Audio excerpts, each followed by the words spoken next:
Es muy curioso porque si nosotros revisamos un poco algunas crónicas de los misioneros, ellos dicen que los aztecas odiaban la sodomía, ¿no? Y de lo que se sabe es que las leyes que traían desde que desde que bajaron desde Utah hasta acá, Okay. pues entre otras cosas condenaban las prácticas entre varones, ¿no? Uh-huh. Tiene cierta lógica porque es un pueblo pequeño, es un pueblo nómada, es un pueblo que necesitaba crecer, pero también defenderse. Claro, y de esa manera prohibiendo estas prácticas que no llevan a la procreación, que es lo mismo que sucede con los judíos, ¿no?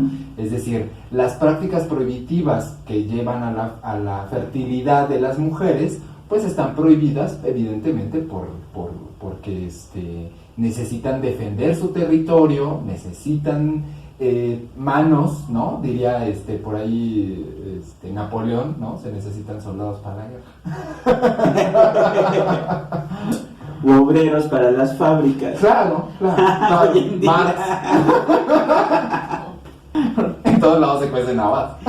Entonces, bueno, Netzahualcóyotl, el rey poeta de Texcoco, compila esta legislación y entonces crea un código penal.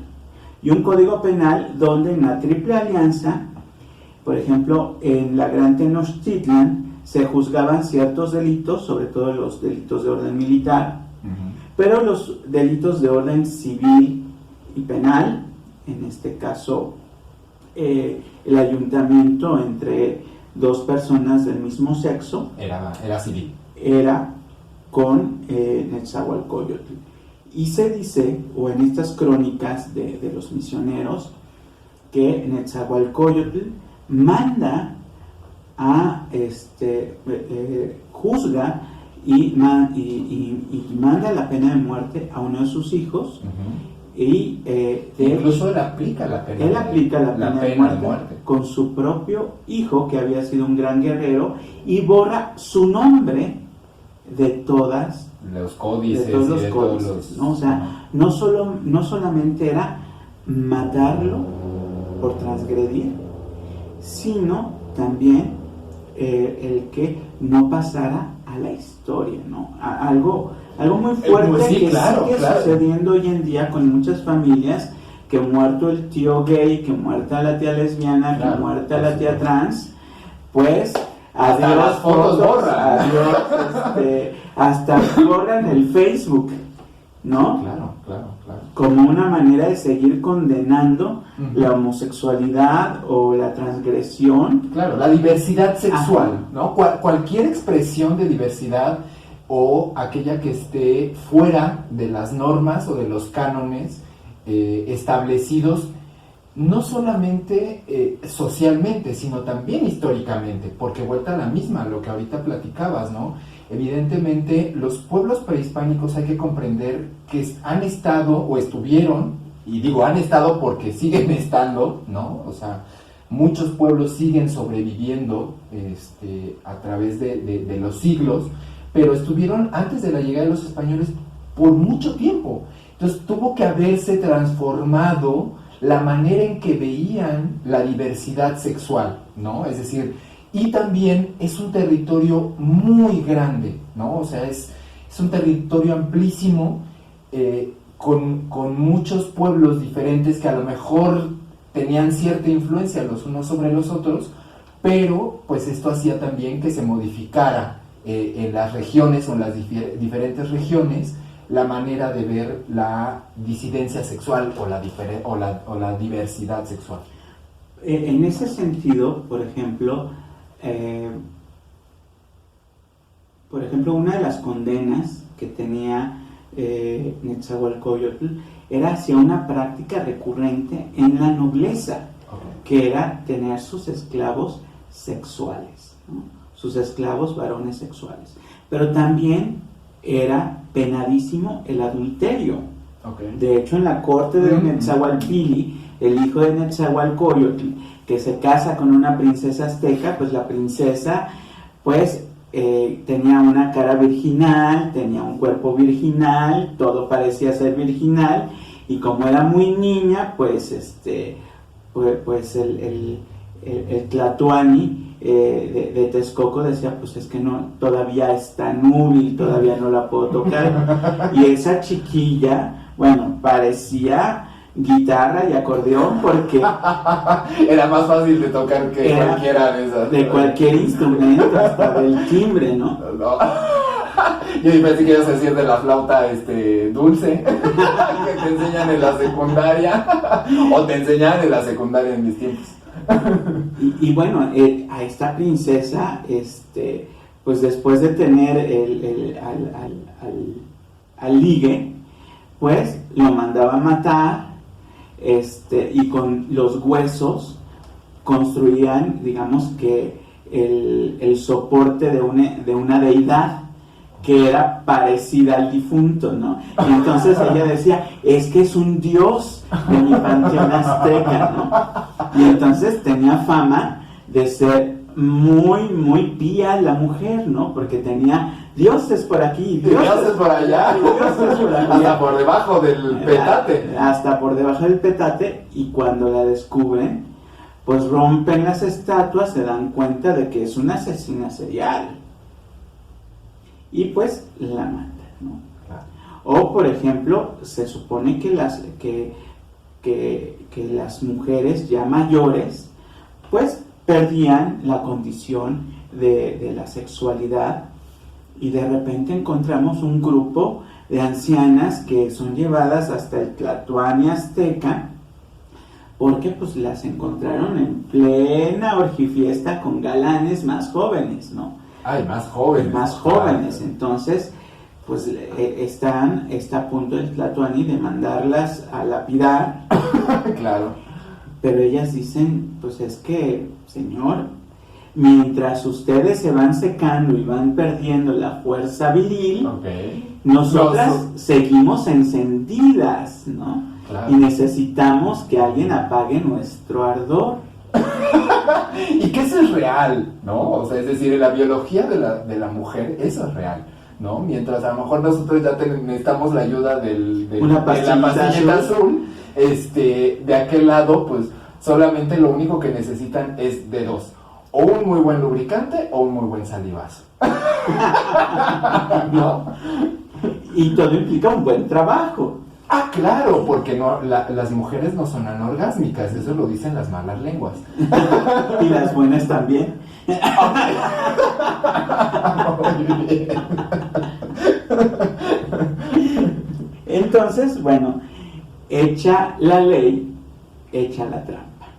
Y en este sentido de hecha la ley, hecha la trampa, pues, por ejemplo, en el caso de las personas homosexuales o de práctica homosexual que hubiesen sido agarradas infraganti, bueno, pues tenían la oportunidad de salvarse siempre y cuando pues estas personas le pidieran la gracia al dios Xochipil. Xochipil, que era el dios de los amores prohibidos, ocultos y de la prostitución masculina. Ok. Eso quiere decir que existía una prostitución masculina asociada más a los ritos, o también en la vida cotidiana, pues del tianguismo, como dirían los pues, abuelos. Lo que pasa es que en los ritos iba todo. Sí, claro, iba invitado todo el pueblo, era para todos. Entonces, en esta idea de una educación separando géneros, ¿sí? El ruido que les hacía a los aztecas era la cuestión del género. Claro, que siempre ha sido una mayor transgresión, evidentemente, la de dos varones que la de dos chicas. Porque como ahí no hay un pene, pues entonces ahí no hay sexualidad. No estoy hablando de eso, porque entre dos chicas, las Patloche, ahí la condena era a muerte, porque ellas sí podían provocar que la cosmología y la cosmovisión y todo se desequilibrara, ¿no? Entonces, contra ella sí existía la lapidación ipso facto, okay. ¿no? Sí, más trámite. Y de hecho, los cronistas, los evangelizadores, decían que no eran mujeres, que eran hermafroditas. Okay. No, o sea, una especie de trans. Una especie de intersex. Ok, intersex. Sí. No trans, sí, intersex. Pero con los varones, uno tenía que renunciar a ser varón para poderse salvar ambos.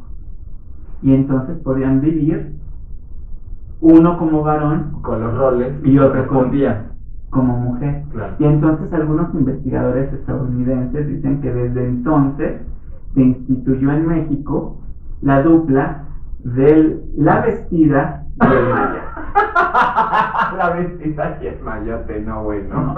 Entonces, en ese sentido, por ejemplo, los cronistas, como para salvar un poco al pueblo náhuatl, decían que ellos odiaban la sodomía, que eso era algo inmundo para ellos. De hecho, muchas palabras en náhuatl para hablar sobre las personas que tienen prácticas con otras personas del mismo sexo, tienen casi como la palabra en común de la inmundicia, ¿no? Entonces, por ejemplo, sí. Una de ellas. Entonces, por ejemplo, hoy en día es muy difícil trabajar en lengua náhuatl para hablar sobre pues la diversidad sexual, porque casi todos los vocablos están relacionados con la inmundicia y es algo muy doloroso para las personas de lenguas pues indígenas o prehispánicas, ¿no? Y bueno, pues para el Cuiloni, que era el agente pasivo, pues la condena era ser empalado, ¿no? Y para el agente activo era ser enterrado hasta el cuello con cenizas. No especifican si eran cenizas ardiendo. Bueno, obviamente, no creo, no creo que hayan sido cenizas apagadas, o sea, pues, si no, pues sería como enterrarte en la arena, ¿no? Pero pues ambas condenas eran muy duras, ¿no? Demasiado duras, ¿no? La sexual, pero vaya, hecha la ley, hecha la trampa, ¿no? Por eso cuando llegan, pues algunos, hay esta creencia de que Moctezuma es sodomita, Moctezuma II, porque él fue sacerdote, ¿no? Y al ser sacerdote, tuvo que haber tenido estas prácticas. Él pudo haber tenido estas prácticas, o el estar en un ámbito homosocial, o sea, donde solamente existe un género, ¿sí? En este caso los varones, ¿sí? Que son los sacerdotes, pues bien, lo pudieron haber visto como él es somético, ¿no? Y en ese sentido también, cuando lo apedrean, y ahí culpan mucho a Cuauhtémoc de apedrearlo, pues le gritan Cuiloni, ¿no? Y le gritan Cuiloni porque lo están señalando de que se ha entregado a los españoles, porque aparte incluso las crónicas de Bernal Díaz del Castillo aplican de que de pronto Moctezuma se ponía a jugar hasta con ellos juegos de mesa, ¿no? O sea, tenía una cercanía muy estrecha con ellos, ¿no? Desde el momento en que los aceptó viviendo en su propio su propia casa, ¿no? Yo creo que más que aceptarlos no le quedó de otra, o sea, la matanza de Cholula, que esa había sido la peor de todas, aparte, ¿no? Ya desde que habían venido él creía que al ofrecerles regalos, pues ellos iban a considerar y no iban a regresar, pero lo que provocó es que la avaricia Sí, claro, lo único que les hizo fue alimentarles la avaricia, pero también es como, o era, ¿no? Parte de la costumbre de ellos, ¿no? Es decir, te ofrezco, te ofrendo, bla, bla, bla, para que veas que es en son de paz y, ¿no? Písanlo y entonces déjame en paz. Ajá, exactamente. Y también, bueno, una vez que lo someten, pues yo creo que también vivió como un síndrome de Estocolmo, ¿no? Cuando, Sí. finalmente Lo termina amando a pesar de que lo están fastidiando por el otro lado. y eso no lo pueden entender los otros líderes aztecas, ¿no? Entre ellos Cuitláhuac y Cuauhtémoc. Claro, que son los últimos resabios de la resistencia mexica.